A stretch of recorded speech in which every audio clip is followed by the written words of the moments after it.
Kaishamna mayam pumnamakpu ikoknona khurumjari. Ngasisu mayamgidamakta anauba phunga wari ama puduna laksari. Wari asigi mamingna Thabatolgi tamnarai ingkhol wari asibu thabirakpana athauba mitei. Khungang amada yamna luna tinajaba nupa macha ani khak leirami. Nupa macha ani dugi maming amana Yenau kawi aduga amana Sembrang kawi. Sembrang ga Yenau gadu marakta na tathibagi laina amuk hek tawi. Karigumba kanda mina ngangnaribasing sungta tadaba yawi. Moi anidu lekai nga thadanadaba ising khu uyawbu pukri macha amada nga tharoi phari. Lekai gi ahal amana moi anida. O Sembrang, Yenau, nga bu kayam phazarage. Hai, noi anibu nahi na singtamgani ka kaurabro. Kamaya tawbu mama mapano khangdene. Yenau na Sembrang da. Ma naise, tawnu ko Sembrang. Hoi, Kaino, hoi haibo. Hoi harisina, hoi harini. Adugo harisina. Hairini. Oh, hoi, adudi phare. Kaino, hoi phare haibo Yenau. Hoi harisina, hoi harini. Aduga phare harisina, phare hairini. Lekai gi mawa masu makokta pot khara puraga lai mauduna aniduda. Sembrang, Yenau, moi anidu punna khummi. Kai haige nene. Nga bu kayam phazarage. Tharo yam phare nene.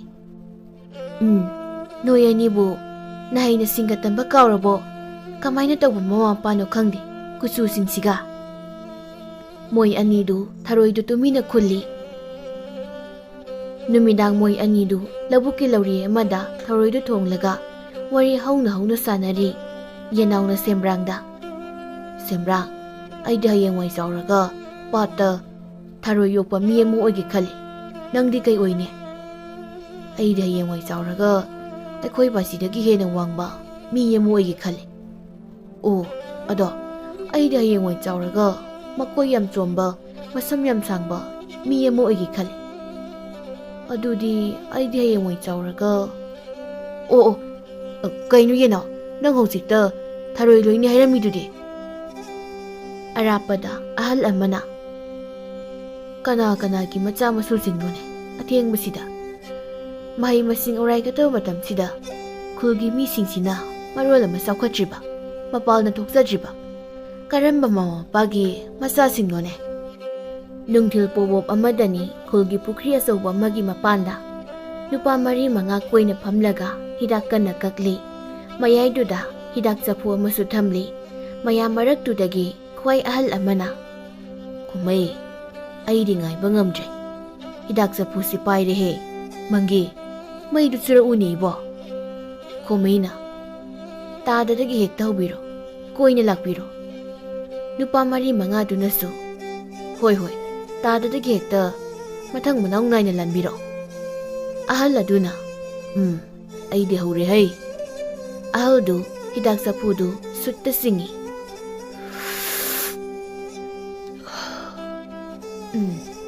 Pot pal he, Komei, nangi sidi.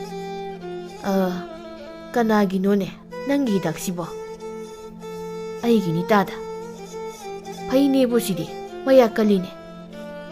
Sese, mangi.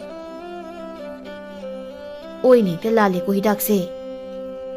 Mangi na. Karisu kaiba leite tada. Isagi haksang na panba, kayat ngaktani. Khong khutta. Yek na sengi, oy na mangi haibase, asigumba, pattaba satnabise, aidi, sukya hek yazaning debutada. Mangi, nangdi thaktrinaida, pot hana palamidana. Hidakto, amuk thajilabadi, aikoidi, phamangam nairoiboibo. Tada, nanawgi sibu, ira lalabrane. Lande, ado. Nakanda bisak na nangi hidak to ngairine. Pasana hauna chinglaga bisak ta piko. Mangi hidak chapu do hauna chingli. Komai su hidak chapu do mit na sat ke singli. Ahal do na komai da.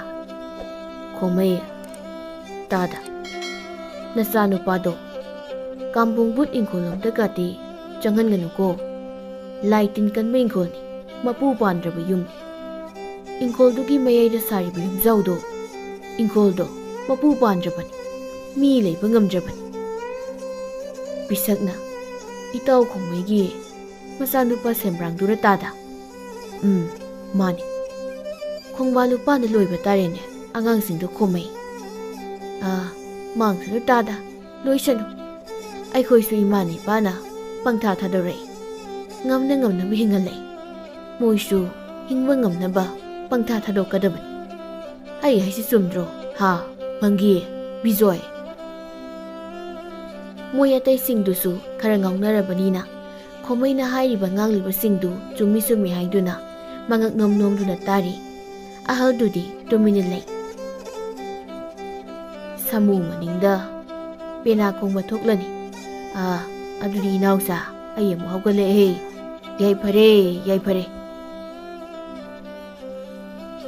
ꯈꯨꯜꯒꯤ ꯅꯣꯡꯄꯣꯛ ꯊꯪꯕꯗ ꯂꯩꯔꯤꯕ ꯀꯥꯝꯕꯣꯡ ꯕꯨꯠ ꯍꯥꯏꯔꯤꯕ ꯑꯆꯧꯕ ꯏꯪꯈꯣꯜ ꯑꯗꯨꯒꯤ ꯋꯥꯡꯃꯗꯅꯤ ꯁꯦꯝꯕ꯭ꯔꯥꯡꯒ ꯌꯦꯅꯥꯎꯒꯅ ꯍꯩꯅꯧ ꯄꯥꯝꯕꯤ ꯑꯃꯒꯤ ꯃꯊꯛꯇ ꯐꯝꯂꯤꯕꯗꯨ ꯏꯪꯈꯣꯜꯗꯨꯗ ꯑꯆꯧꯕ ꯑꯃꯟꯕ ꯌꯨꯝ ꯑꯃꯁꯨ ꯂꯩꯔꯤ ꯌꯨꯝ ꯑꯗꯨꯒꯤ ꯅꯥꯀꯜꯗ ꯄꯨꯈ꯭ꯔꯤ ꯑꯆꯧꯕ ꯑꯃꯁꯨ ꯂꯩꯔꯤ ꯏꯪꯈꯣꯜꯗꯨ ꯆꯨꯖꯥꯛꯁꯨ ꯌꯥꯝꯅ ꯍꯧꯏ ꯅꯨꯃꯤꯗꯥꯡ ꯋꯥꯏꯔꯝꯗꯨ ꯁꯦꯝꯕ꯭ꯔꯥꯡꯒ ꯌꯦꯅꯥꯎꯒꯗꯨ ꯍꯩꯅꯧ ꯄꯥꯝꯕꯤꯗꯨꯗ ꯇꯣꯡꯂꯒ ꯏꯪꯈꯣꯜ ꯃꯅꯨꯡꯗꯨꯗ ꯌꯦꯡꯂꯤ ꯌꯦꯅꯥꯎꯅ ꯁꯦꯝꯕ꯭ꯔꯥꯡ ꯇꯥꯕ꯭ꯔꯣ ꯇꯥꯏꯌꯦ ꯍꯥꯏꯌꯨ ꯑꯁꯤ ꯌꯨꯝ ꯃꯅꯨꯡꯁꯤꯗ ꯆꯪꯉꯨꯁꯤꯔꯥ ꯑꯩꯗꯤ ꯇꯜꯂꯤ ꯑꯣꯍꯣ ꯆꯨꯖꯥꯛꯁꯨ ꯍꯦꯛꯂꯛꯁꯤ ꯂꯥꯛꯑꯣ ꯆꯪꯉꯨꯁꯦ ꯃꯄꯨꯅ ꯎꯔꯗꯤ ꯑꯃꯨꯛ ꯐꯨꯅꯤ ꯑꯣ ꯑꯁꯤ ꯆꯨꯖꯥꯛꯁꯤꯗꯤ ꯃꯇꯣꯝꯇ ꯍꯧꯖꯕꯅꯤ ꯃꯄꯨꯁꯨ ꯅꯣꯡꯃꯇ ꯂꯥꯛꯇꯕꯅꯤ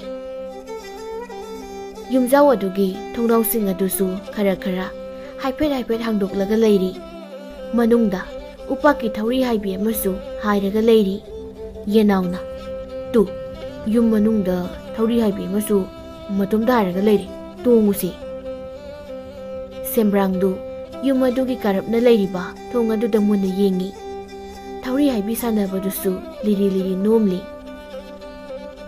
ꯁꯦꯝꯕ꯭ꯔꯥꯡꯅ ꯌꯦꯅꯥꯎꯗ ꯌꯥꯏ ꯆꯪꯉꯨꯁꯤ ꯑꯔꯥꯞꯄꯗ ꯈꯨꯜꯒꯤ ꯃꯤꯑꯣꯏ ꯈꯔꯁꯨ ꯂꯩꯔꯤ ꯂꯧ ꯌꯩꯔꯤ ꯈꯔ ꯑꯃꯅ ꯂꯧ ꯈꯥꯎꯅꯔꯤ ꯂꯧꯕꯨꯛꯇꯒꯤ ꯅꯨꯄꯤ ꯑꯃꯁꯨ ꯁꯦꯝꯕ꯭ꯔꯥꯡꯒ ꯌꯦꯅꯥꯎꯒꯗ ꯌꯦꯡꯂꯤ ꯅꯨꯄꯤꯗꯨꯅ ꯃꯥꯒꯤ ꯅꯨꯄꯥꯗ ꯑꯉꯥꯡ ꯑꯅꯤꯁꯦ ꯃꯄꯨꯟꯁꯤ ꯇꯦꯜꯂꯣ ꯇꯝꯂ ꯃꯥꯜꯂꯦ ꯅꯨꯄꯤꯗꯨꯒꯤ ꯅꯨꯄꯥꯗꯨꯅ ꯃꯁꯤꯕꯨ ꯇꯥ ꯈꯣꯡꯃꯩꯒꯤ ꯃꯆꯥꯒ ꯑꯩꯈꯣꯏ ꯆꯥꯎꯕꯒꯤ ꯃꯆꯥꯅꯨꯄꯥꯗꯨꯒ ꯅꯠꯇ꯭ꯔꯅꯦ ꯇꯣꯝꯕꯤ ꯑꯉꯥꯡ ꯑꯅꯤꯁꯦ ꯑꯃꯨꯛꯇꯀꯣ ꯂꯥꯏ ꯇꯤꯟ ꯑꯣꯛꯅꯗꯅ ꯁꯤꯕ ꯇꯥꯔꯦ ꯑꯁꯤ ꯀꯥꯝꯕꯣꯡ ꯕꯨꯠꯁꯦ ꯍꯥꯏꯅꯔꯤꯕꯅꯤ ꯅꯥꯀꯜꯗ ꯆꯦꯜꯂꯤꯕ ꯇꯨꯔꯦꯜ ꯃꯆꯥꯁꯤꯁꯨ ꯁꯣꯏ ꯀꯥꯏꯕ ꯉꯝꯅ ꯄꯣꯟꯇꯦ ꯑꯀꯥꯂꯨꯗ ꯑꯉꯥꯡ ꯌꯥꯎꯔꯝꯃꯦꯅ ꯂꯨ ꯀꯥꯏꯕ ꯑꯍꯜꯁꯤꯡꯗꯨꯁꯨꯅꯦ ꯅꯥꯔꯒ ꯁꯤꯈ꯭ꯔꯕꯅꯤ ꯇꯜꯂꯤꯗ ꯅꯣꯏ ꯂꯩꯀꯥꯏꯁꯦ ꯑꯔꯦꯝ ꯊꯣꯛꯈꯤꯅꯦ ꯌꯨꯝ ꯄꯥꯟꯖꯔꯛꯏ ꯍꯥꯏꯕꯗꯨꯅꯤ ꯌꯥꯔꯦ ꯏꯕꯦꯝꯃ ꯆꯤꯡꯅꯨꯡꯗꯒꯤ ꯁꯤ ꯇꯥꯅ ꯄꯨꯊꯣꯛꯄꯤꯔꯛꯂꯤꯕꯁꯦ ꯑꯩꯁꯦ ꯂꯥꯏ ꯑꯣꯏꯅ ꯂꯥꯠꯂꯣ ꯉꯥꯔꯤ ꯊꯨꯝ ꯐꯥꯎꯕ ꯃꯁꯛ ꯈꯪꯂꯝꯗꯕ ꯅꯪꯅꯒꯁꯨ ꯂꯥꯎ ꯑꯉꯥꯡ ꯑꯅꯤꯁꯦ ꯑꯃꯨꯛꯇ ꯊꯨꯅ ꯀꯧꯊꯣꯛꯂꯨꯁꯤ ꯆꯪꯈꯤꯕꯅ ꯍꯥꯟꯈꯤꯕ ꯇꯥꯔꯦ ꯁꯣꯝꯅ ꯁꯦꯝꯕ꯭ꯔꯥꯡꯒ ꯌꯦꯅꯥꯎꯒꯗꯨ ꯀꯣꯟꯊꯣꯡꯗꯨ ꯂꯤꯠꯁꯤꯜꯂꯤ ꯑꯗꯨꯒ ꯆꯨꯖꯥꯛ ꯃꯔꯛꯇꯨꯗ ꯆꯪꯉꯤ ꯁꯦꯝꯕ꯭ꯔꯥꯡꯅ ꯌꯦꯅꯥꯎꯗ ꯁꯤꯗꯤ ꯆꯨꯖꯥꯛ ꯈꯨꯄꯥꯟꯁꯤ ꯑꯔꯣꯏꯕꯤꯅꯤ ꯑꯩꯗꯤ ꯐꯨꯔꯤꯠꯁꯦ ꯂꯧꯊꯣꯛꯑꯒ ꯌꯣꯝꯃꯅꯤꯉꯣ ꯌꯦꯅꯥꯎ ꯐꯨꯔꯤꯠꯇꯤ ꯂꯧꯊꯣꯛꯀꯅꯨ ꯐꯠꯇꯦ ꯂꯝꯍꯥꯡ ꯇꯨꯃꯥꯡꯗ ꯐꯨꯔꯤꯠ ꯂꯧꯊꯣꯛꯂꯒ ꯆꯠꯄ ꯐꯠꯇꯦ ꯂꯥꯏ ꯇꯤꯟ ꯐꯠꯇꯕ ꯊꯦꯡꯅꯔꯗꯤ ꯂꯥꯏ ꯑꯣꯛꯅꯗꯣꯏꯅꯤ ꯃꯣꯏ ꯑꯅꯤꯗꯨ ꯆꯨꯖꯥꯛ ꯀꯟꯅ ꯍꯦꯛꯂꯤꯉꯩ ꯌꯨꯝꯖꯥꯎꯗꯨꯒꯤ ꯆꯨꯔꯤꯗ ꯑꯉꯥꯡ ꯃꯆꯥ ꯑꯃ ꯐꯝꯂꯒ ꯃꯣꯏ ꯑꯅꯤꯗ ꯌꯦꯡꯂꯤ ꯁꯦꯝꯕ꯭ꯔꯥꯡꯗꯨ ꯆꯨꯖꯥꯛ ꯂꯥꯝꯕꯗ ꯑꯉꯥꯡꯗꯨ ꯂꯥꯞꯅ ꯎꯏ ꯁꯦꯝꯕ꯭ꯔꯥꯡꯅ ꯌꯦꯅꯥꯎꯗ ꯌꯦꯅꯥꯎ ꯅꯪꯕꯨ ꯑꯁꯤ ꯌꯨꯝꯁꯦ ꯃꯤ ꯂꯩꯇꯦ ꯍꯥꯏꯗꯨꯗꯤ ꯂꯩꯇꯕꯅꯤꯍꯦ ꯌꯨꯝꯁꯦ ꯊꯥꯏꯅꯩꯅꯤ ꯑꯥꯗ ꯑꯉꯥꯡ ꯑꯃ ꯐꯝꯃꯒ ꯑꯩꯈꯣꯏꯅꯤꯗ ꯌꯦꯡꯉꯤꯁꯤꯗꯤ ꯌꯦꯅꯥꯎꯒ ꯁꯦꯝꯕ꯭ꯔꯥꯡꯒꯗꯨ ꯌꯨꯝꯂꯣꯝꯗ ꯌꯦꯡꯕꯗ ꯑꯉꯥꯡꯗꯨ ꯌꯨꯝ ꯃꯅꯨꯡꯗ ꯆꯦꯟꯁꯤꯟꯈꯤ ꯌꯦꯅꯥꯎꯅ ꯑꯩꯗꯤ ꯆꯨꯖꯥꯛ ꯌꯥꯝ ꯍꯦꯛꯑꯦ ꯑꯗꯣ ꯌꯨꯝꯗ ꯆꯠꯂꯁꯤ ꯌꯦꯅꯥꯎ ꯑꯩꯒꯤ ꯑꯁꯤ ꯑꯉꯥꯡꯁꯤꯗꯤ ꯃꯤ ꯂꯧ ꯀꯨꯝꯕ ꯂꯥꯛꯄ ꯃꯤꯒꯤ ꯑꯉꯥꯡ ꯑꯣꯏꯔꯝꯅꯤꯍꯦ Moi anidu chujak heklingay ingkol manungda leiba pukriduda kanagumba ama chongthakibagi mawong ama moi anina tai yenauna. Tu aina haidra mi lau kumba mi nina. Ingkol dugi wangmadagi matay manaw anidu semranga yenawga du kaurai. Hay, tulaw ni noibo, laitin ong nabatare na hay. Moi anidu mana tadaba tanza thokdana matay manaw du na kauribdu tadi. Nupa du na nungdum ama na haizindana thomlai. Moi anidu khangpre khangi. Yenawga semranga du chujak khara makuta kolaga thoklai. Chujak maraktuda masam musuk mubi masam kuning yobi ama murum solaga matomta chujak maraktuda chujak heklaga lehawi. Yenawga semranga du lambida yenawna. Sembrang hau hayingsu changusira. Aidi hauchiki ingkoldo ki. Nupa nabu laire laiba iputa kumbadi kitraga. Is kai laire laiba iputa kumiba ha. O akoi kulgi jingyagi ne lamdai phamgi u mana kang mapan bagi iputuda akoi ni han kumitudi. Adudi mi mayam laidudi. Moi anidu maray tawna-tawnadana yumda halai. Nongan baga yenawdu sembrangga hubalai. Kumay du hidak ka nakakli kumay na yenawda. Kadayda mo kadawre ha yenaw. Maji chujak hekpa. Kadayda gi chujak. Ngarang gi chujak tu na kadayda gi heklay ba. Mamang ingkol day ni bazi. Mamang ingkol ay di kampung put ingkol day ra. Laipam kan maniko. Pangjangjangan ko duda. Sembranga yenaw gadu. Kampung put ingkol gi thonggal gi kontong mayada ni leplaga lairibadu. Yenaw na sembrangda. Nang kiradi ay han changura dude. Ay nang gitong di inarake. Ngarang su kaim tongju dubu. Puna janga silo. Yenaw na sembrangdo chinglaga pusili. Moi anidu chujak marakta. Chujak ka na heklingay ingkol dagi maningda layba. Turel kongnungdagi mi khara lungup tanbagi makhol tai yenawna. Ai semrang turel makhada kumuse tu mi lungup tanbagi makhon tai. Sembrangdu mana tadabidu tawri male yenawna haidu tadi yenawna.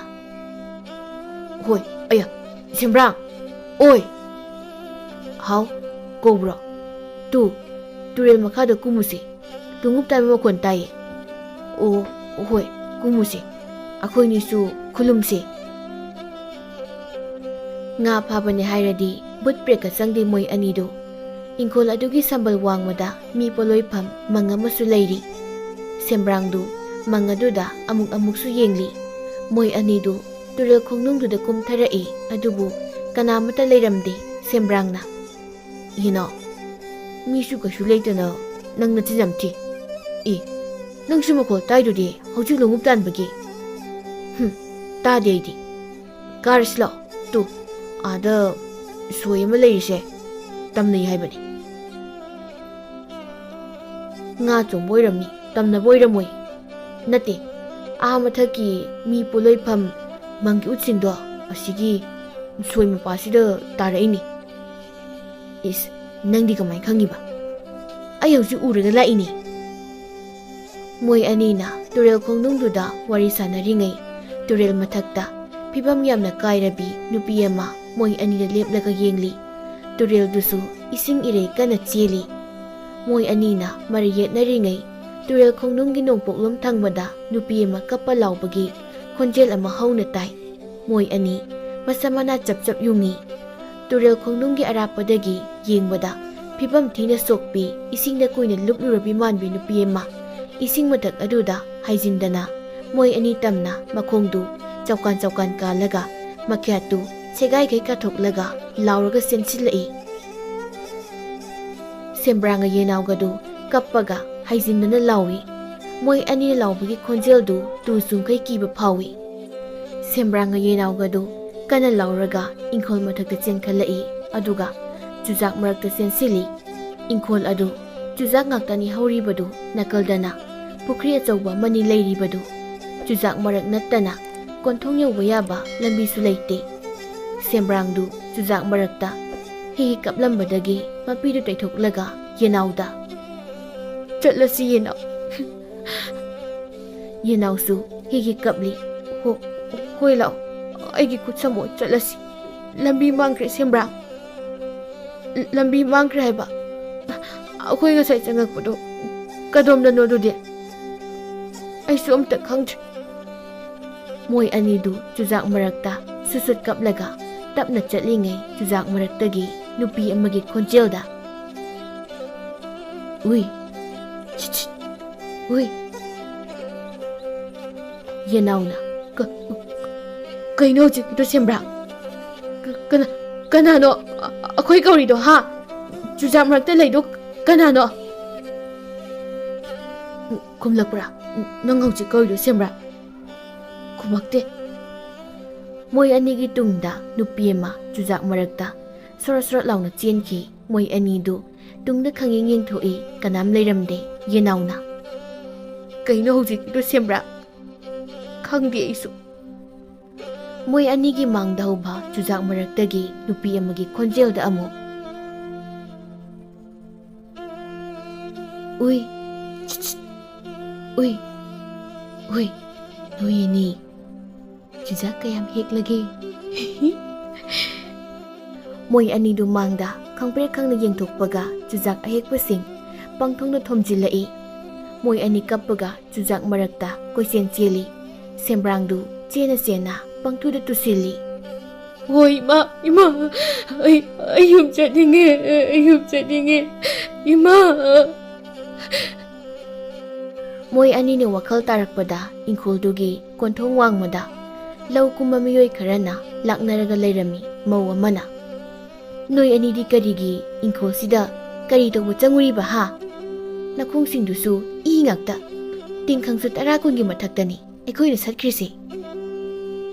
ꯈꯣꯃꯩꯒ ꯍꯤꯗꯥꯛ ꯆꯐꯨ ꯊꯛꯃꯤꯟꯅꯕ ꯍꯅꯨꯕꯗꯨꯁꯨ ꯌꯥꯎꯔꯝꯂꯤ꯫ ꯍꯅꯨꯕꯗꯨꯅ "ꯏꯕꯣ, ꯅꯊ꯭ꯋꯥꯏ ꯃꯪꯐꯝ ꯌꯥꯝꯅ ꯊꯤꯗ ꯅꯣꯏꯁꯦ꯫ ꯃꯣꯏꯒꯤ ꯑꯍꯜ ꯂꯃꯟꯁꯤꯡꯅ ꯀꯔꯤꯝꯇ ꯇꯝꯕꯤꯗꯕ ꯖꯥꯠꯂꯥ?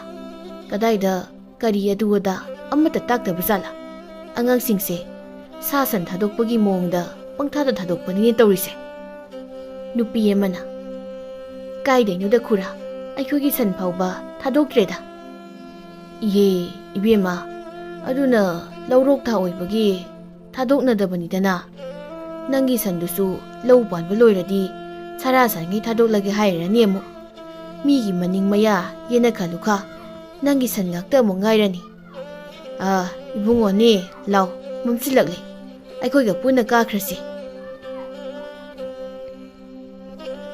ꯂꯧ ꯀꯨꯝꯕ ꯀꯥꯔꯛꯄꯁꯤꯡꯗꯨꯅ ꯃꯣꯏ ꯑꯅꯤꯗꯨ ꯃꯌꯨꯝ ꯐꯥꯎꯕ ꯄꯨꯔꯛꯂꯒ ꯊꯤꯟꯖꯤꯟꯕꯤꯔꯝꯃꯤ꯫ ꯌꯦꯅꯥꯎꯒ ꯁꯦꯝꯕ꯭ꯔꯥꯡꯒꯗꯨ ꯐꯅ ꯀꯨꯏꯔꯦ ꯃꯄꯥꯎ ꯊꯣꯛꯈꯤꯗꯕ꯫ ꯅꯣꯡꯃ ꯅꯨꯃꯤꯠ ꯆꯞ ꯌꯨꯡꯕ ꯑꯃꯗꯅꯤ ꯏꯟ ꯆꯤꯡꯕꯤ ꯍꯅꯨꯕꯤ ꯑꯃ ꯈꯨꯜ ꯑꯗꯨꯒꯤ ꯇꯨꯔꯦꯜꯗ ꯏꯟ ꯊꯥꯔꯒ ꯂꯥꯛꯄꯗ ꯀꯥꯝꯕꯨꯡꯕꯨꯠ ꯏꯪꯈꯣꯜꯒꯤ ꯃꯄꯥꯗꯨ ꯌꯧꯁꯤꯜꯂꯛꯏ꯫ ꯍꯅꯨꯕꯤꯗꯨ ꯏꯪꯈꯣꯜ ꯃꯄꯥꯗꯨꯗ ꯏꯟꯗꯨ ꯄꯥꯏꯔꯒ ꯂꯦꯞꯂꯤ꯫ "ꯁꯤꯗꯤ ꯀꯥꯝꯕꯨꯡꯕꯨꯠ ꯃꯄꯥ ꯇꯥꯔꯦꯗꯅ ꯇꯧꯔꯤꯕꯁꯤꯗꯤ꯫ ꯉꯥ ꯐꯥꯕꯤꯁꯤꯡꯁꯨ ꯉꯁꯤꯗꯤ ꯑꯃꯠꯇ ꯊꯦꯡꯅꯗꯦ꯫ ꯍꯣꯏꯗ, ꯀꯩꯗꯧꯋꯦꯒꯦ?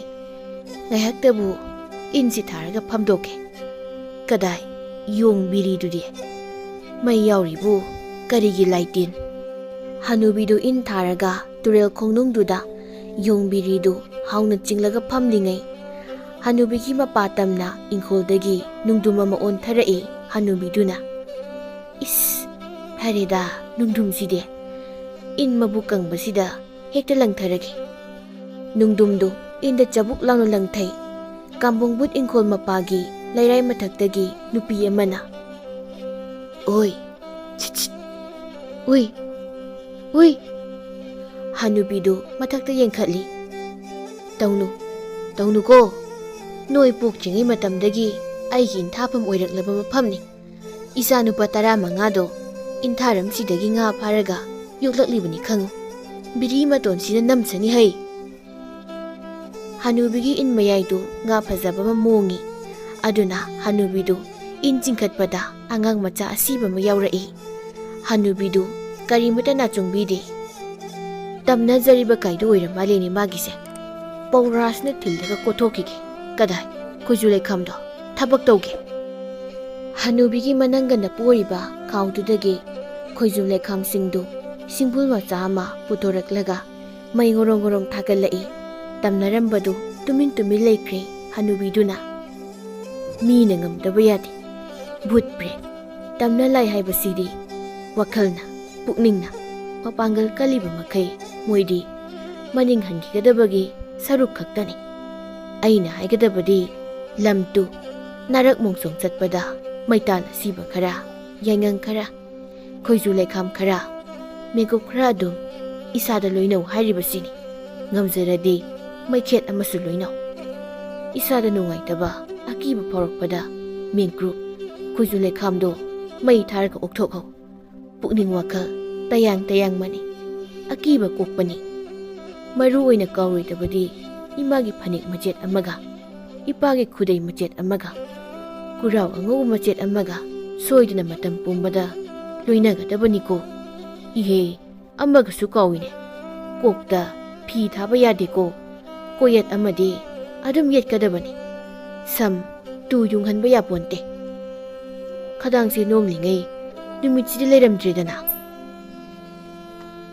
ꯍꯅꯨꯕꯤꯗꯨ ꯅꯨꯃꯤꯗꯥꯡ ꯋꯥꯏꯔꯝ ꯐꯥꯎꯕ ꯀꯥꯝꯕꯣꯡ ꯕꯨꯠ ꯏꯪꯈꯣꯜꯒꯤ ꯇꯨꯔꯦꯟ ꯈꯣꯡꯅꯨꯡ ꯑꯗꯨꯗ ꯏꯟ ꯆꯤꯡꯂꯒ ꯉꯥ ꯇꯞ ꯇꯥꯕ ꯃꯈꯩ ꯐꯥꯔꯒ ꯃꯌꯨꯝꯗ ꯀꯥꯈꯤ ꯅꯣꯡꯃ ꯅꯨꯃꯤꯗꯥꯡ ꯑꯃꯅꯤ ꯈꯣꯃꯩ ꯃꯪꯒꯤ ꯄꯤꯁꯛ ꯕꯤꯖꯣꯏ ꯃꯣꯏꯁꯤꯡꯗꯨ ꯈꯨꯜꯒꯤ ꯂꯝꯂꯣꯡ ꯑꯍꯨꯝ ꯐꯥꯡꯕ ꯆꯨꯊꯦꯛ ꯑꯗꯨꯗ ꯍꯤꯗꯥꯛ ꯆꯐꯨꯗꯨ ꯃꯌꯥꯏꯗ ꯈꯤꯜꯂꯒ ꯃꯩ ꯃꯆꯥ ꯑꯃ ꯊꯥꯔꯒ ꯀꯨꯏꯅ ꯐꯝꯂꯤ ꯑꯍꯜꯗꯨꯁꯨ ꯌꯥꯎꯔꯤ ꯑꯍꯜ ꯑꯗꯨꯅ ꯈꯣꯃꯩꯗ ꯈꯣꯃꯩ ꯅꯆꯥꯅꯨꯄꯥꯗꯨꯗꯤ ꯈꯔ ꯐꯔꯕ꯭ꯔꯥ ꯑꯩꯅ ꯂꯧꯕꯨꯛꯇꯒꯤ ꯅꯌꯨꯝꯗ ꯊꯤꯟꯖꯤꯜꯂꯝꯕ ꯅꯨꯃꯤꯠꯇꯨꯗꯒꯤ ꯃꯁꯛ ꯃꯁꯥ ꯎꯈꯤꯗ꯭ꯔꯦꯅꯦ ꯃꯄꯥꯟ ꯏꯄꯥꯟ ꯊꯣꯛꯄ ꯐꯥꯎꯕ ꯃꯃꯥ ꯆꯦꯟꯅꯔꯤ ꯇꯥꯗ ꯈꯔ ꯑꯀꯤ ꯑꯈꯪ ꯊꯦꯡꯅꯔꯒ ꯃꯔꯥꯏꯅ ꯋꯥꯈꯜ ꯇꯥꯖꯔꯛꯁꯅꯤ ꯀꯔꯤꯅꯣꯅꯦ ꯏꯕꯣ ꯑꯉꯥꯡ ꯍꯥꯏꯕꯁꯤꯗꯤ ꯅꯪꯅ ꯁꯦꯝꯕꯤꯒꯗꯕꯅꯤꯅꯦ ꯃꯍꯩ ꯃꯁꯤꯡ ꯇꯝꯕꯁꯨ ꯎꯗꯦ ꯁꯥ ꯁꯟ ꯂꯣꯏꯕꯒ ꯆꯞ ꯃꯥꯟꯅꯔꯦꯅꯦ ꯅꯪꯒꯤ ꯑꯉꯥꯡꯗꯨꯗꯤ ꯅꯨꯃꯤꯠꯇꯣ ꯑꯩꯈꯣꯏꯅ ꯊꯦꯡꯅꯔꯝꯗ꯭ꯔꯕ ꯁꯤꯕ ꯆꯪꯕ ꯃꯦꯟꯃꯥꯟ ꯇꯥꯔꯣꯏ ꯆꯥꯎꯕ ꯍꯥꯏꯕ ꯃꯌꯨꯝꯗ ꯉꯥꯏꯍꯥꯛꯇ ꯂꯩꯇꯕꯗꯨꯒꯤ ꯃꯆꯥꯅꯨꯄꯥ ꯌꯦꯅꯥꯎ ꯍꯥꯏꯕꯗꯨꯃꯁꯨ ꯂꯝꯗꯤ ꯑꯣꯈꯥꯛ ꯍꯦꯟꯕꯅꯤ ꯃꯗꯨꯁꯨ ꯃꯊꯣꯡ ꯆꯥꯗꯕꯅ ꯃꯊꯣꯡ ꯆꯥꯕ ꯃꯤꯗꯤ ꯀꯩꯁꯨ ꯄꯣꯛꯄ ꯍꯧꯅꯗꯦ ꯃꯪꯒꯤꯗꯨ ꯍꯤꯗꯥꯛ ꯃꯅꯥꯒꯤ ꯄꯣꯠꯇꯨ ꯍꯥꯏꯐꯦꯠ ꯄꯥꯜꯂꯒ ꯍꯥꯏꯔꯛꯏ ꯃꯥꯅꯤ ꯇꯥꯗ ꯇꯥꯗꯅ ꯆꯨꯝꯗ꯭ꯔꯤꯡ ꯆꯨꯝꯅ ꯍꯥꯏꯕꯤꯔꯦ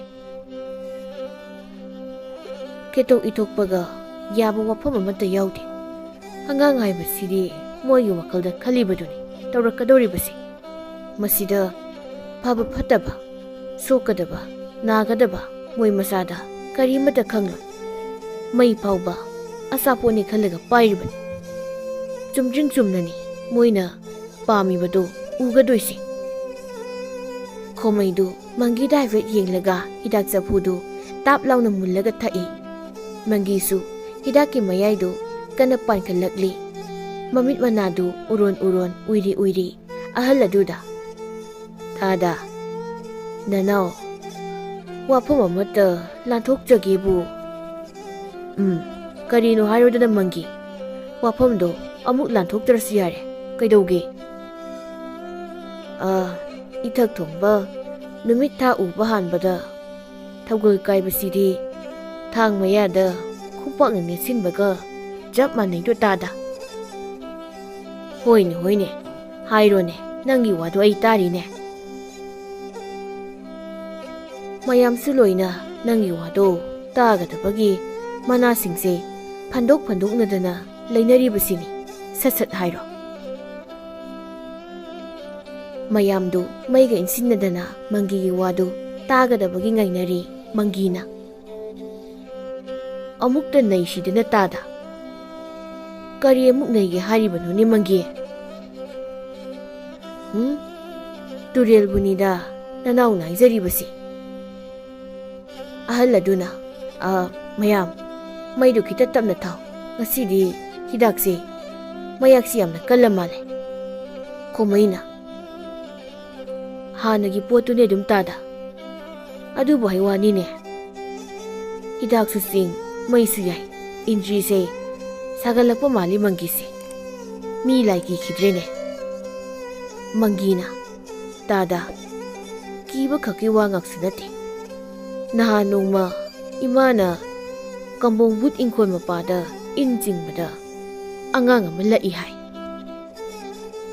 Mayamdu maminsingdu uiri uiri mangigi wariduda mayasingdu karaga tanari ahalduna.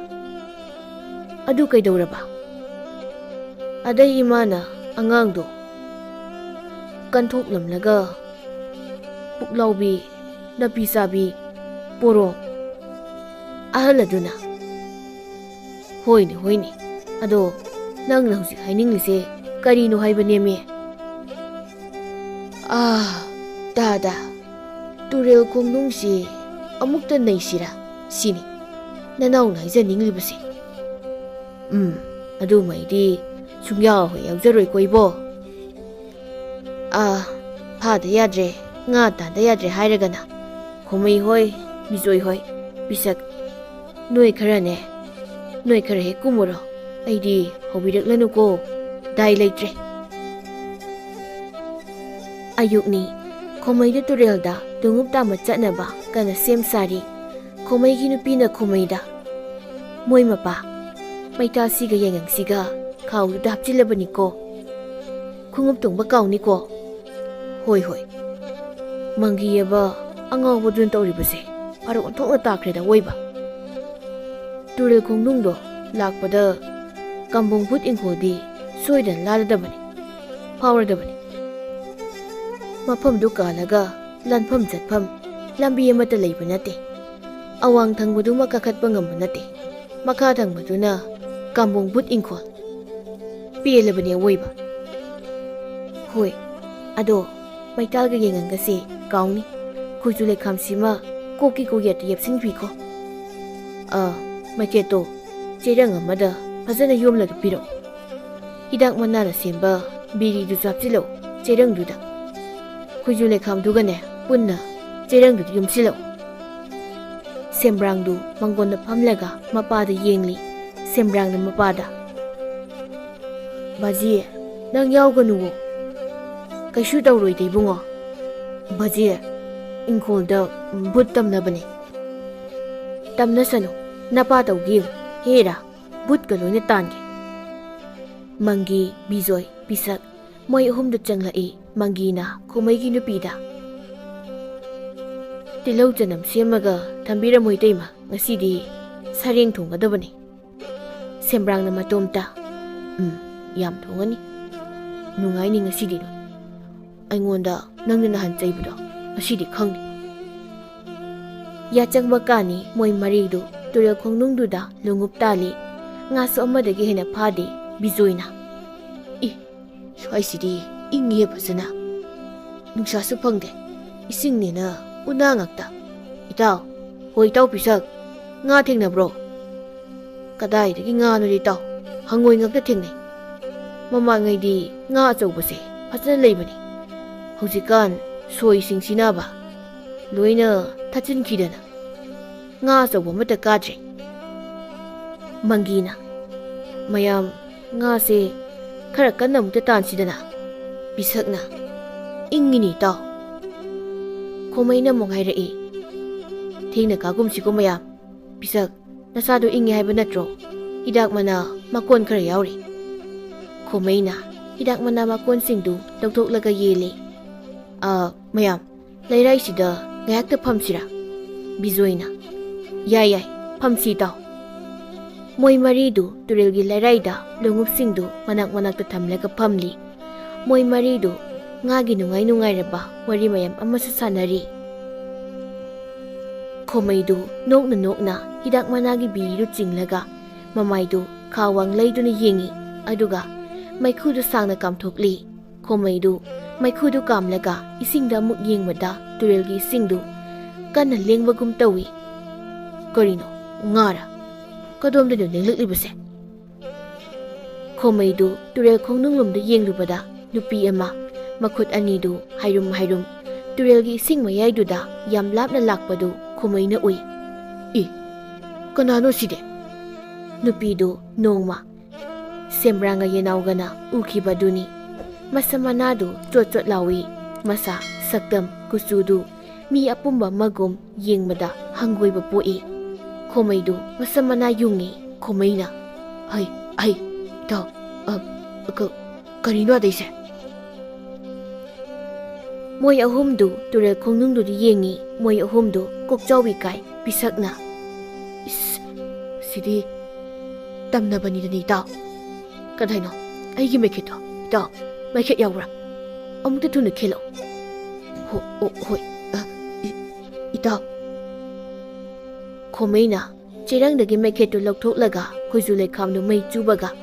Tamnarama buttu, haizindana laura e. But nupi tu na laurakpagi sapuna, turelgi isingdu, ipomwang na karaga, moy mari tamno humjila e. Bizoy, pisak, manggi, moy ahumdu, layray du karaga, kambong but inkolomda. Karay kangdana, law du na jengkat na ki. Khomai du, kuizulay kam du pairaga, koy hai. Tamnaray but nupi du, makyatu, sebak paklaga, khomai tamna lauraga, ising matak aduda, paiboy kariboy sensila e. Aduga, khomai gi mamang na leplaga, khomai da, haizindana lausila e. Khomai du, mamito chen usilaga, masuka na lawi. Tamnaray but nupi du, kana lauramlaga, khomai da, yam tapna, nungshiba konjel amada. Nangi kuizule kamdu, butatluba. Khomai du, mamit pangde. Ay butatlo, nang chakro tuna. Ay di karigi chatoy ba? Noy na, ay una balaklaga. Namito pango, ay gisaksi, yeng laroy draha. Yengway ba? Yengning mo sa paugi. Ay yengning mo paudi. Apong bagsang si, hanggoy ba ni ha? But nupido, tabada, yam hainada ba isa yung mangang lai? Ho nupaw, tutu, mito pango. Turel kong nung sida, nang nai una ba laklaga, karigi, ay una ba ngamdri ba ha? Hoy gisaksi, yeng lulawo. Khomai du, nupido gi say du tabada, hainada ba na loire? Khomai du, mamit yektu, sepli pangtura e, nupido gi mamay gi pibam dusu, ontok pa haibaduni. Mamit anidu, thang na kotoki bagum tauri, mamay du da, tarak yalaga layramli. Makyatu su segayraga, yakaduga, marayduga punna, kadang makada, tarak yalaga layramli. Masamana dusu, may lagtoki bagi mawongda, unsasing na dusu, makuhugalaga layramli. Masapum basu, may nasak pahuramlaga, ising da amuk tinglu bagi, matong singdu, tarak yali. Khomai du, humang na pumchot-chotle, but nupidu, khomai da yeng laga laybagum, mamang na lepli. Ingkol matakta na amuk, moy ahum na laubagi konjel tay. Khomai du, but nupi da yeng laga, masado, sa zinghawraga, long na haitagi. Kuizulay kam dusu, ising da takre.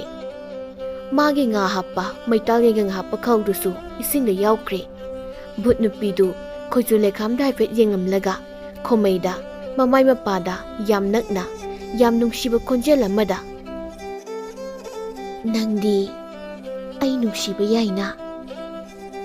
Khomai du, mamitu uron, mayadu konggol karaga, but nupidu da, munna yengli. But nupidu na, khomai gi mamay da, yam nakna amu. Khomai, ay gi may se, munna yengu se. Khomai du, macin singli, but tu da. Ay, Naksilakano. But nupido, khomai gi manakong mayada. Ay wariya malibigay, nang munna daw. Tu, inkosi, ay ginito. Aduga, ada, soy mangda tauriba ngang sisu. Ay ginito. Khomai du, soy romda yengi. Soy mangda, angang masa matauraga layri. Khomai gi nga hapa kaw dusu, palaga layri. Khomai na, humang oro tari. Oh, kailaman. ꯚꯨꯠ ꯅꯨꯄꯤꯗꯨ ꯈꯣꯃꯩꯒꯤ ꯃꯅꯥꯀꯣꯡꯗ ꯀꯔꯤ ꯀꯔꯤꯅꯣ ꯈꯔ ꯃꯨꯔꯨꯝ ꯃꯨꯔꯨꯝ ꯁꯣꯟꯖꯤꯟꯈꯤ꯫ ꯈꯣꯃꯩꯗꯨ ꯇꯨꯔꯦꯜꯒꯤ ꯂꯩꯔꯥꯏ ꯃꯄꯥꯜ ꯑꯗꯨꯗ ꯂꯣꯡꯅ ꯍꯤꯞꯂꯒ ꯃꯈꯣꯡꯗꯨ ꯏꯁꯤꯡꯗ ꯂꯨꯞꯂꯤ ꯂꯨꯞꯂꯤ ꯃꯃꯤꯠ ꯑꯅꯤꯗꯨ ꯎꯔꯣꯟ ꯎꯔꯣꯟ ꯇꯧꯅ ꯍꯧꯈ꯭ꯔꯕ ꯊꯧꯗꯣꯛ ꯈꯔ ꯅꯤꯡꯁꯤꯡꯂꯛꯄꯒꯨꯝ ꯃꯄꯤ ꯇꯞ ꯇꯞ ꯇꯥꯅ ꯚꯨꯠꯇꯨꯗ ꯃꯨꯟꯅ ꯌꯦꯡꯂꯤ꯫ ꯉꯁꯤꯗꯒꯤ ꯆꯍꯤ 15-16 ꯃꯨꯛꯀꯤ ꯃꯃꯥꯡꯒꯤ ꯋꯥꯔꯤꯅꯤ꯫ ꯀꯝꯕꯨꯡ ꯚꯨꯠ ꯏꯪꯈꯣꯜꯗꯨꯗ ꯊꯕꯥꯇꯣꯟ ꯀꯧꯕꯤ ꯃꯁꯛ ꯃꯇꯧ ꯌꯥꯝꯅ ꯐꯖꯕꯤ ꯃꯧ ꯑꯃ ꯂꯩꯔꯝꯃꯤ꯫ ꯊꯕꯥꯇꯣꯟꯒ ꯃꯥꯒꯤ ꯅꯨꯄꯥꯒꯗꯨ ꯑꯇꯣꯞꯄ ꯈꯨꯟ ꯑꯃꯗꯒꯤ ꯀꯝꯕꯨꯡ ꯚꯨꯠ ꯏꯪꯈꯣꯜꯗꯨꯗ ꯌꯨꯝ ꯍꯣꯡꯂꯛꯄꯅꯤ꯫ ꯊꯕꯥꯇꯣꯟꯅ ꯃꯤꯔꯣꯟꯕ ꯃꯇꯝꯅꯤ ꯃꯥꯒꯤ ꯅꯨꯄꯥꯅ ꯈꯨꯜꯒꯤ ꯃꯤꯑꯣꯏ ꯈꯔꯒ ꯈꯠꯅ ꯆꯩꯅꯕ ꯊꯧꯗꯣꯛ ꯊꯣꯛꯈꯤꯕꯗꯨ꯫ ꯈꯠꯅꯕꯗꯨꯗ ꯈꯣꯃꯩꯒꯤ ꯃꯔꯨꯞ ꯃꯪꯀꯤꯁꯨ ꯌꯥꯎꯈꯤ꯫ ꯋꯥꯊꯣꯛ ꯑꯆꯧꯕ ꯑꯃꯁꯨ ꯑꯣꯏꯅꯈꯤ꯫ ꯃꯇꯝ ꯈꯔ ꯂꯩꯔꯒ ꯊꯕꯥꯇꯣꯟꯒꯤ ꯅꯨꯄꯥꯗꯨ ꯃꯤꯑꯣꯏ ꯈꯔꯅ ꯍꯥꯠꯇꯣꯛꯄꯤꯔꯝꯃꯤ꯫ ꯅꯨꯃꯤꯠꯇꯨꯒꯤ ꯅꯨꯃꯤꯗꯥꯡ ꯑꯊꯦꯡꯕꯗꯅꯤ ꯊꯕꯥꯇꯣꯟꯒꯤ ꯅꯨꯄꯥ ꯄꯣꯠꯂꯣꯏꯕ ꯂꯣꯏꯁꯤꯜꯂꯛꯄ ꯃꯇꯝꯅꯤ꯫ ꯃꯪꯗꯨꯁꯨ ꯃꯩꯇꯥꯜ ꯈꯔ ꯈꯔ ꯂꯩꯔꯤ, ꯃꯩꯈꯨ ꯆꯦꯜꯂꯤ꯫ ꯑꯃꯝꯕ ꯃꯔꯛꯇꯨꯗ ꯃꯁꯛ ꯃꯃꯤꯡꯁꯨ ꯃꯌꯦꯛ ꯁꯦꯡꯅ ꯎꯗꯦ꯫ ꯅꯨꯄꯥ ꯑꯅꯤ ꯃꯪ ꯃꯅꯥꯛꯀꯤ ꯁꯪꯂꯦꯟ ꯑꯗꯨꯗ ꯐꯝꯂꯤꯕꯗꯨ꯫ ꯌꯨꯒꯤ ꯍꯤꯗꯥꯛ ꯌꯥꯎꯕ ꯆꯦꯔꯪ ꯃꯆꯥ ꯑꯃꯁꯨ ꯃꯣꯏ ꯑꯅꯤꯒꯤ ꯃꯅꯥꯛꯇ ꯊꯝꯂꯤ꯫ ꯅꯣꯡꯁꯨ ꯃꯪꯂꯤ ꯃꯪꯂꯤ ꯈꯥꯛ ꯂꯥꯎꯕ ꯇꯧꯔꯤ꯫ ꯃꯣꯏ ꯑꯅꯤꯗꯨ ꯇꯨꯃꯤꯟꯅ ꯐꯝꯂꯝꯕꯗꯒꯤ ꯇꯧꯒꯦ ꯌꯥꯎꯅ ꯇꯧꯈꯤꯕꯕꯨꯗꯤ ꯑꯣꯏꯔꯣꯏꯗ ꯃꯥꯒꯤꯗꯣ꯫ ꯅꯪ ꯁꯦꯟꯅꯕꯗ ꯁꯣꯏꯈꯤꯕꯅꯤ ꯏꯇꯥꯎ꯫ ꯄꯥꯟꯐꯝ ꯆꯥꯗꯅ ꯄꯥꯟꯈꯤꯕ ꯃꯥꯜꯂꯦ꯫ ꯅꯨꯄꯥꯁꯤꯒꯤ ꯁꯥꯒꯩ ꯅꯥꯇꯩ ꯃꯆꯤꯟ ꯃꯅꯥꯎ ꯀꯥꯇꯤ ꯑꯃꯠꯇ ꯂꯩꯇꯕ ꯖꯥꯠꯂꯥ? ꯃꯪꯒꯤꯅ ꯑꯃꯨꯛ ꯍꯥꯏꯔꯛꯏ꯫ ꯁꯥꯒꯩ ꯅꯥꯇꯩꯒ ꯂꯩꯕ ꯑꯣꯏꯔꯝꯂꯕꯗꯤ ꯑꯩꯅ ꯁꯤꯗ ꯐꯝꯂꯤꯕꯁꯦ ꯐꯝꯐꯝꯒ ꯈꯪꯒꯗꯧꯕ ꯅꯠꯇꯦ ꯏꯇꯥꯎ꯫ ꯈꯣꯡꯕꯥꯟ ꯂꯨꯄꯥꯡꯗ ꯇꯨꯝꯒꯗꯧꯔꯤꯕꯅꯤ꯫ ꯑꯣ, ꯃꯥꯒꯤ ꯅꯨꯄꯤꯁꯦ ꯑꯃꯨꯛ ꯀꯞꯈꯠꯂꯛꯂꯦꯅꯦ꯫ ꯍꯤꯗꯥꯛꯇꯣ ꯈꯔ ꯍꯩꯖꯤꯜꯂꯛꯎ ꯏꯇꯥꯎ, ꯀꯣꯛꯁꯤ ꯄꯨꯕ ꯉꯝꯗ꯭ꯔꯦ꯫ ꯅꯣꯡꯁꯨ ꯊꯤꯠꯂꯤ ꯊꯤꯠꯂꯤ ꯑꯃꯨꯛ ꯆꯨꯔꯛꯏ꯫ ꯇꯥꯟꯖꯥꯗꯨꯗ ꯅꯨꯄꯥ ꯑꯃꯁꯨ ꯃꯣꯏ ꯑꯅꯤꯒꯤ ꯃꯅꯥꯛꯇ ꯆꯪꯂꯛꯏ꯫ ꯅꯨꯄꯥꯗꯨꯅ ꯇꯨꯝꯕ ꯌꯥꯗ꯭ꯔꯦ ꯑꯩꯁꯨ꯫ ꯈꯔ ꯆꯠꯁꯤꯜꯂꯨ ꯏꯇꯥꯎ, ꯑꯩ ꯐꯝꯊꯔꯛꯀꯦ꯫ ꯃꯪꯒꯤꯅ ꯍꯤꯗꯥꯛ ꯈꯔ ꯍꯩꯔꯛꯎꯔꯣ ꯏꯇꯥꯎ? ꯈꯣꯃꯩꯅ ꯑꯩ ꯉꯁꯤ ꯊꯛꯑꯔꯣꯏ, ꯑꯗꯣ ꯈꯨꯜꯒꯤ ꯃꯤꯑꯣꯏꯁꯤꯡꯅ ꯃꯤꯍꯥꯠꯄ ꯄꯨꯊꯣꯛꯇꯕ ꯌꯥꯔꯣꯏꯅ ꯍꯥꯏꯔꯤꯅꯦ ꯇꯧꯔꯤꯕꯁꯦ꯫ ꯍꯌꯦꯡ ꯍꯔꯥꯎꯐꯝ ꯂꯝꯄꯥꯛꯇ ꯈꯨꯟ ꯇꯤꯟꯅꯅꯤ ꯍꯥꯏꯔꯤ꯫ ꯃꯃꯥꯡꯗ ꯈꯠꯅ ꯆꯩꯅꯈꯤꯕꯁꯤꯡꯁꯨ ꯆꯦꯟꯅꯔꯛꯀꯗꯕ ꯃꯥꯜꯂꯤ ꯏꯇꯥꯎ꯫ ꯅꯪ ꯑꯩ ꯆꯦꯟꯕ ꯌꯥꯔꯣꯏꯗꯧꯔꯤ꯫ ꯃꯔꯝꯗꯤ ꯆꯥꯈꯤꯗꯕꯅꯤ ꯅꯪꯅ ꯊꯕꯥꯇꯣꯟꯒꯤ ꯅꯨꯄꯥꯗ ꯈꯠꯅꯕ ꯇꯣꯏꯅ ꯍꯧꯈꯤꯕꯗꯣ꯫ ꯃꯪꯒꯤꯅ ꯍꯧꯒꯗꯕꯅꯤ ꯀꯩꯅꯣ ꯏꯇꯥꯎ꯫ ꯃꯤꯇꯣꯞ ꯍꯥꯏꯕꯁꯤꯗꯤ ꯈꯨꯜꯁꯤꯗ ꯈꯔꯁꯨ ꯀꯤꯅ ꯆꯠꯍꯟꯒꯗꯕꯅꯤ, ꯅꯠꯇ꯭ꯔꯕꯗꯤ ꯆꯥꯎꯁꯤꯜꯂꯛꯀꯗꯧꯔꯤꯕꯅꯤ꯫ ꯑꯩꯈꯣꯏꯅ ꯊꯕꯥꯇꯣꯟꯒꯤ ꯅꯨꯄꯥ ꯍꯥꯠꯂꯨꯔꯤꯕꯁꯤꯗꯤ ꯆꯨꯝꯂꯤꯕ꯭ꯔꯥ ꯍꯥ? ꯃꯌꯥꯏ ꯀꯥꯕ ꯆꯤꯟꯖꯥꯛꯁꯤꯅ ꯑꯐꯕ ꯊꯕꯛ ꯑꯃꯠꯇ ꯊꯣꯛꯍꯟꯗꯦꯗ ꯑꯣꯏꯕ꯫ ꯃꯔꯛ ꯃꯔꯛꯇ ꯅꯣꯡꯁꯨ ꯃꯈꯣꯜ ꯍꯧꯅ ꯈꯥꯛꯂꯤ꯫ ꯀꯣꯟꯅ ꯂꯥꯛꯄ ꯅꯨꯄꯥꯗꯨꯅ ꯑꯃꯨꯛ ꯃꯥꯒꯤ ꯅꯨꯄꯤꯔꯥ ꯏꯃꯨꯡꯗ ꯀꯞꯂꯤꯕꯁꯦ, ꯊꯕꯥꯇꯣꯟꯂꯥ? ꯃꯥꯅꯤ ꯏꯇꯥꯎ꯫ ꯑꯣ, ꯃꯤꯔꯣꯜꯂꯒꯨꯝꯁꯨ ꯇꯧꯕꯗꯥꯏꯅꯦ꯫ ꯑꯩꯒꯤꯁꯨ ꯃꯤꯔꯣꯜꯂꯤꯕꯅꯤ ꯇꯧꯔꯤꯁꯦ꯫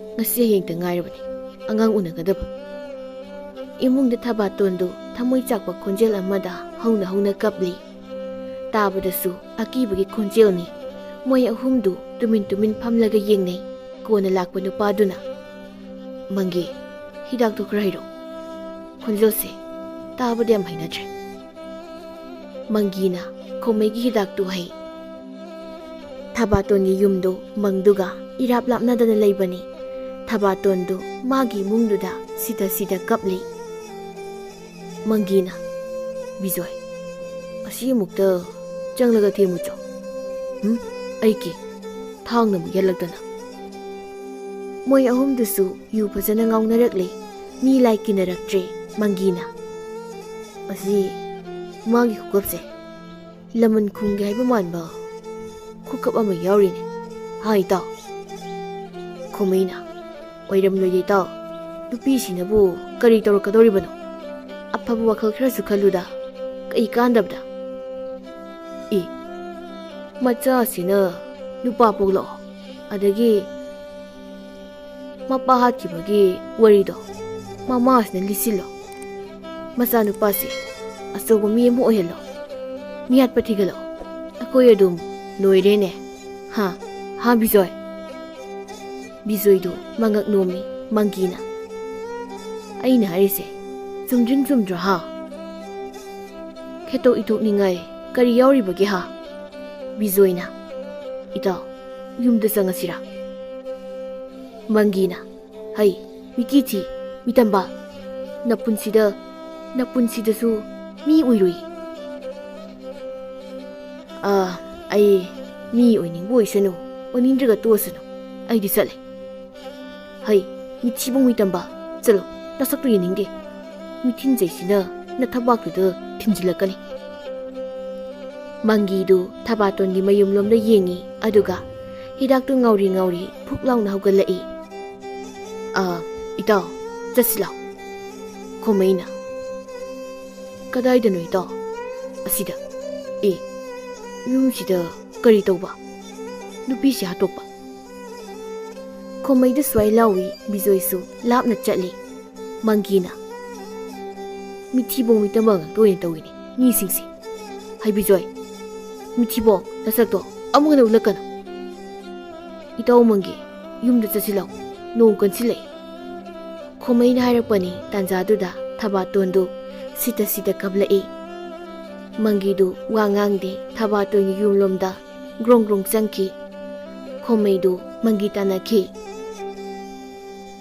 ꯊꯕꯥꯇꯣꯟꯒꯤ ꯏꯃꯨꯡꯗꯨꯗ ꯈꯣꯃꯩꯒ ꯃꯪꯒꯤꯒ ꯈꯠꯅꯕ ꯐꯨꯅ ꯏꯅꯕꯒꯤ ꯃꯈꯣꯜ ꯇꯥꯏ ꯊꯕꯥꯇꯣꯟꯁꯨ ꯀꯟꯅ ꯂꯥꯎꯔꯒ ꯀꯞꯄꯒꯤ ꯃꯈꯣꯜ ꯇꯥꯏ ꯑꯍꯤꯡ ꯅꯣꯡꯌꯥꯏ ꯃꯇꯨꯡꯅꯤ ꯈꯣꯃꯩꯒ ꯃꯪꯒꯤꯒꯗꯨ ꯃꯁꯥꯗꯨ ꯊꯛ ꯅꯤꯛꯈꯩ ꯊꯕꯥꯇꯣꯟꯗꯨ ꯃꯪ ꯃꯊꯛꯇꯨꯗ ꯄꯣꯂꯣꯏꯅꯕ ꯁꯦꯝ ꯁꯥꯔꯤ ꯊꯕꯥꯇꯣꯟꯒꯤ ꯅꯨꯄꯥ ꯄꯣꯂꯣꯏꯕꯒꯤ ꯃꯣꯡꯐꯝꯒꯤ ꯃꯩꯁꯨ ꯁꯤꯔꯤ ꯆꯥꯛꯂꯤ ꯃꯣꯏ ꯑꯅꯤꯗꯨ ꯌꯨꯒꯤ ꯃꯌꯥꯏꯁꯨ ꯂꯣꯏꯅ ꯍꯟꯈ꯭ꯔꯦ ꯅꯣꯡꯁꯨ ꯀꯟꯅ ꯈꯥꯛꯂꯤ ꯅꯣꯡꯁꯨ ꯂꯤꯛꯅ ꯆꯨꯔꯤ ꯃꯪꯒꯤꯅ ꯏꯇꯥꯎ ꯀꯔꯤꯅꯣ ꯅꯪꯅ ꯇꯧꯔꯤꯕꯁꯦ ꯌꯥꯝꯅ ꯁꯣꯏꯔꯦꯀꯣ ꯍꯧꯖꯤꯛꯇꯤ ꯑꯩ ꯁꯟ ꯑꯁꯤꯕꯒꯤ ꯃꯅꯥꯛꯇ ꯂꯦꯞꯂꯦ ꯃꯪꯒꯤꯅ ꯏꯇꯥꯎꯁꯨ ꯅꯨꯄꯤꯁꯤꯒꯤ ꯅꯨꯄꯥ ꯍꯥꯠꯂꯤꯕꯗꯨꯗꯤ ꯈꯣꯃꯩꯗꯨ ꯕꯤꯡ ꯂꯥꯎꯈ꯭ꯔꯦ ꯍꯩ ꯒꯙꯥ ꯃꯤꯅꯥꯏ ꯃꯆꯥ ꯑꯗꯨ ꯑꯩꯅ ꯍꯥꯠꯀꯦ ꯌꯥꯎꯅ ꯍꯥꯠꯈꯤꯕ꯭ꯔꯥ ꯅꯪ ꯈꯟꯅꯕ ꯈꯥꯝꯕꯗꯅꯤ ꯅꯪꯒꯤ ꯃꯤꯆꯪ ꯆꯪꯕꯗꯅꯤ ꯅꯥꯊꯤꯕꯣꯡ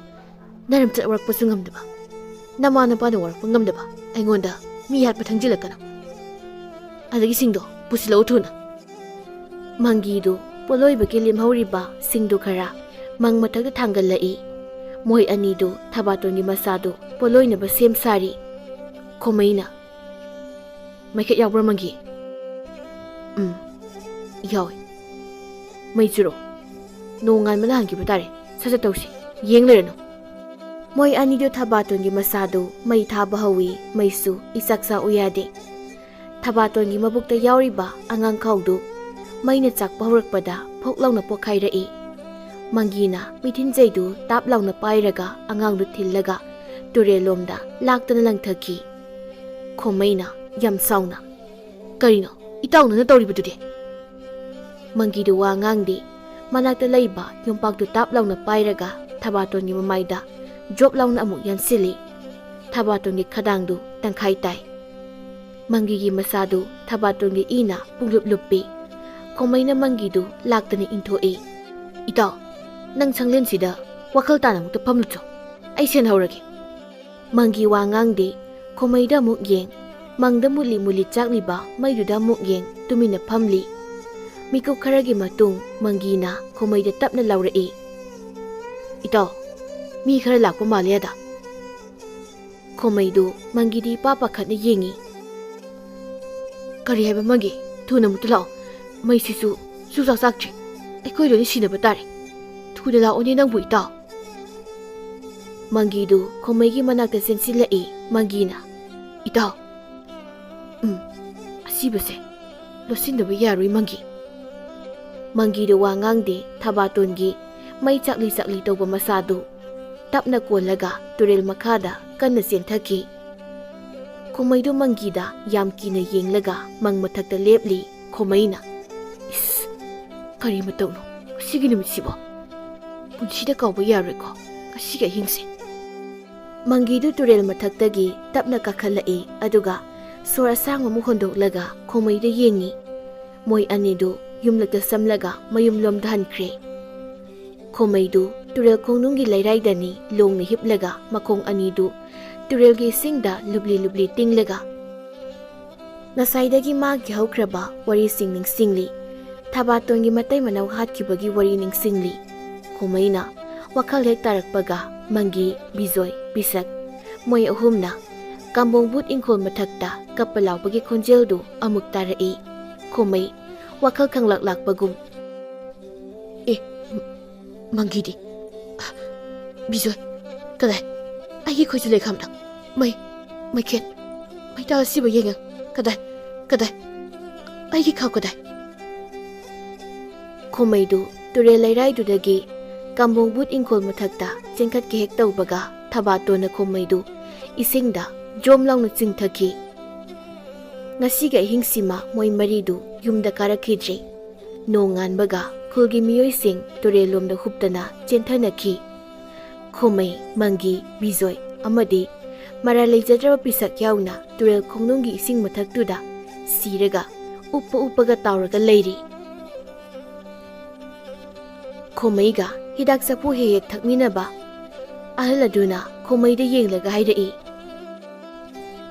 ꯑꯩꯅ ꯇꯧꯔꯨꯕ ꯑꯃꯗꯤ ꯇꯧꯈꯤꯕ ꯊꯕꯛ ꯈꯨꯗꯤꯡꯃꯛꯀꯤ ꯃꯍꯩꯗꯤ ꯅꯣꯡꯃ ꯅꯠꯇ꯭ꯔꯒ ꯅꯣꯡꯃ ꯁꯣꯏꯗꯅ ꯐꯪꯂꯛꯀꯅꯤ꯫ ꯑꯐꯕꯒꯤꯅ ꯑꯐꯕ, ꯐꯠꯇꯕꯒꯤꯅ ꯐꯠꯇꯕ꯫ ꯁꯦꯝꯕ꯭ꯔꯥꯡ, ꯌꯦꯅꯥꯎ, ꯅꯣꯏ ꯑꯅꯤ ꯂꯩꯍꯧꯈꯤꯗ꯭ꯔꯥ? ꯁꯦꯝꯕ꯭ꯔꯥꯡꯒ ꯌꯦꯅꯥꯎꯒꯗꯨ ꯈꯨꯝꯗꯦ꯫ ꯇꯨꯔꯦꯜꯗꯒꯤ ꯇꯨꯃꯤꯟꯅ ꯀꯥꯈꯠꯂꯛꯂꯒ ꯍꯅꯨꯕꯗꯨꯒꯤ ꯃꯇꯨꯡ ꯏꯟꯅꯈꯤ꯫